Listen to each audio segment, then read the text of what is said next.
This may be the image that comes to mind when you think of nuclear testing in the 1940s. And while atomic energy led to great destruction, the technology that was discovered has also saved countless lives. Research on radioactive Cobalt-60 by Dr. Harold Johns in Saskatchewan paved the path for the treatment of cancer deep within the human body. And he went to Tommy Douglas and asked if the province would finance the building of a machine that could utilize Cobalt-60, which was being developed at Atomic Energy Canada at Chalk River. And so Douglas immediately gave the go-ahead. Dr. Johns and his team, including future Lieutenant Governor Sylvia Fedoric, began work on the machine in the late 40s, but found themselves in a different type of nuclear race with the University of Western Ontario in London.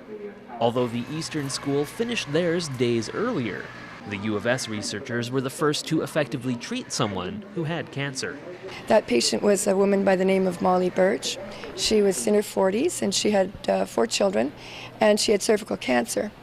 And as a result of being treated by the Cobalt-60 unit, she lived another 47 years. She lived into her 90s.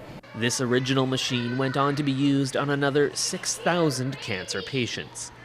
It has now been donated to the Western Development Museum for a new display, marking the 60th anniversary of its creation.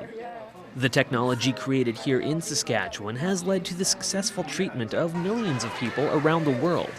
And so even though it doesn't look much like the other machines on display at the WDM, it's just as significant a piece of our history.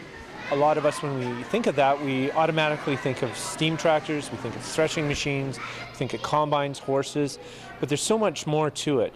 Saskatchewan is really being blessed with a lot of innovative thinkers. It's a place where we can explore and celebrate, the technological advances that we've enjoyed in Saskatchewan.